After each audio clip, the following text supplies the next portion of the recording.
prosecutor's supposed to be here to protect us. This is not protecting us. I thought they took an oath to protect us. To protect and serve is what. And serve, but what kind of oath is this though? That you covering up the real killer and you let an innocent child just rot in jail? Well, unfortunately, in many of these types of cases where you have a wrongful conviction and other wrongdoing by the authorities, what they're trying to do is protect themselves from potential civil lawsuits. And, you know, as you mentioned, they violated Davontae's rights as a juvenile. You know, they questioned him. They, you know, coached him. Well, I would basically say, from what I've heard, that they wrote the statement for him and just told him, you know, what was in the statement and to, you know, say that it came from him. And so that is what is going on here. It is not about justice. It is not about Smothers even. It's about protecting Wayne County. It's about, you know, protecting themselves from a potential lawsuit. And that's just very, very unfortunate. Now, I didn't know that Smothers actually came to a hearing and testified, but you say he took the fifth. Yes, sir. The first time he did that was July the 21st of last year. He came in, he took the fifth. This year some others came in, he took the fifth again. People have said that he will allow Gabby Silvers, which is his former attorney, to testify. Now, here's another thing. You said that he spoke to a police officer about the killings and basically confessed to the cop, right? Yes. Was the cop subpoenaed, or, you know, did he testify, or what? Did who testify? The cop that he confessed to, that Vincent. Yes, sir. Yes, sir. I retired. Yes, sir. He did testify. That Smothers admitted to the killings? Yes, sir. Yes, sir. He testified that Smothers. He testified that there were no connections between Sanford and Smothers. He also testified that Smothers told them that they had the wrong guy. Yes, he did. He got up there July 21st of last year and stated that. Wow. And yes, he did. Let me ask this question now. This wasn't during the original trial. You know, after the attorney had coerced you all into taking a plea, or scared you into taking a plea, this happened in subsequent hearings to try to get him a new trial, that this police officer testified to what Smothers told him? Yes, sir. This happened during the time of the appeal. The appeal, we've been in the appeal since July of last year. And so our retired did get up there, and he did testify, just like a guy named Reverend Jesse King that stayed across the street from the killing. He started shooting at the people after they left the drug house and killing them. So when he came in there and he saw Davontae, he said, no, he's too short. He said the people that I shot at was over 6 feet. Wow. So a cop testifies, a witness testifies on Davontae's behalf, and at this point, as you stated, this is an appeal of trial or hearing, appeal hearing, so there's no jury involved. This is a judge, right? Yes, sir. Yes, sir. And there's no jury. I just find what's this judge's name again? His name is Judge Brian Sullivan. I just find it hard to believe, in the face of a cop testifying on behalf of Davontae as to what Smothers said, and a eyewitness who actually saw the shooters testifying that it wasn't Davontae. I don't understand this judge's ruling. I can understand your frustration with all this. It's been 3 cops have testified. At the time of the killing, Davontae was with a retired commander from homicide by the name of William Rice, which was at my auntie's house. He testified. Gerald Williamson testified. He's a homicide police officer. I retired testified. During the time when I retired, questioned Smothers some sort of way. I believe he was fired or so when he questioned Smothers. The former mayor name had got brought up in it. It's just a whole lot going on. But I retired now have a lawsuit against the city of Detroit, Detroit Police Department. Could you repeat that again? I retired. He have a lawsuit against Detroit Police Department. Oh, for being fired? Yes, sir. Yes, for testifying in Davontae's case? No, he was already. What happened was when I retired, questioned Smothers.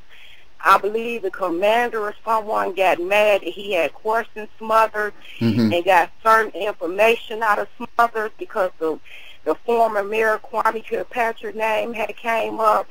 So, you know, everything was like tied together. So I retired, have a lawsuit against Detroit police. And he, like I said, he got up there and he said, there's no connection between Smothers and Sanford. When the Detroit police chaplain from across the street, he said no. He said the guys I was shooting at was 6 feet and taller. He said no. He said that, and then my anger is, why not allow Gabby Silvers to testify? What can she say but the truth? Why is they trying so hard to hide the truth? That's what puzzles me every day and every night. What is they covering up? What is they trying to hide? You know what I'm saying? It takes a real person to say, I made a mistake. Ain't none of us perfect. We all make mistakes.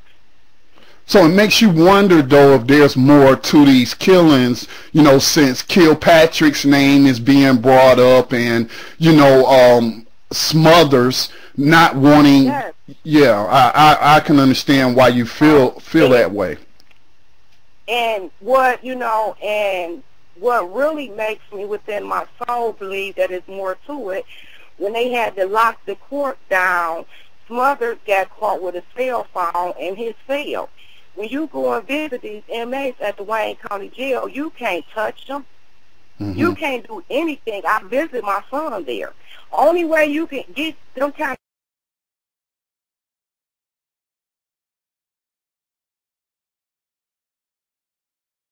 can give you these things.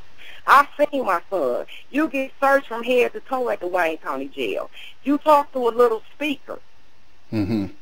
How is it able that he can get a cell phone in there? Now, I did a little research on Smothers myself, and if I'm not mistaken, I believe this man has so much time that more than likely he'll die in prison of natural causes, you know, barring anything else. How much time does this man have, if you know the answer to that question?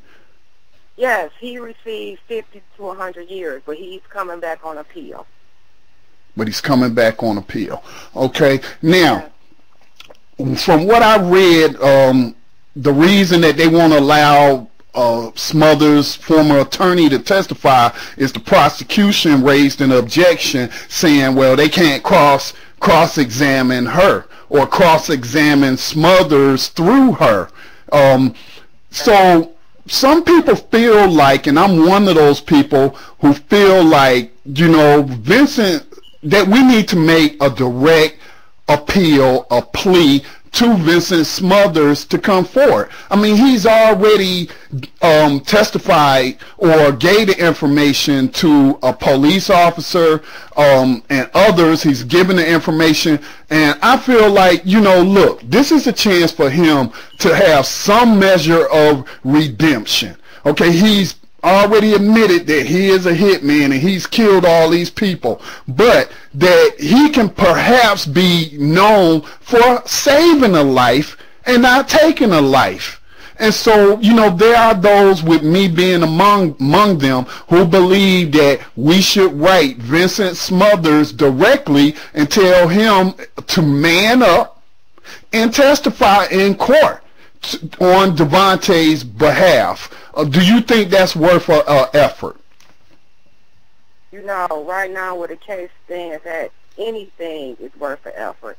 You know, but it's still within myself that I do have to clarify to say this is that I pray for Smothers every night. You know, I don't have no hard feelings for Smothers. I pray for Smothers, his safety, you know what I'm saying, his strength. Because Smothers has told the police who was the right people that did this. Right. You know, and it's not Smothers. You know, like I say, my heart goes out to Smothers because Smothers have a family out here just as well as Davontae have a family out here. You know, I don't have no anger against Smothers or whatever, you know. My anger is with Detroit police and Wayne County Prosecutor Office because, you know, we have to sometimes put ourselves in that predicament. How would I look snitching in jail?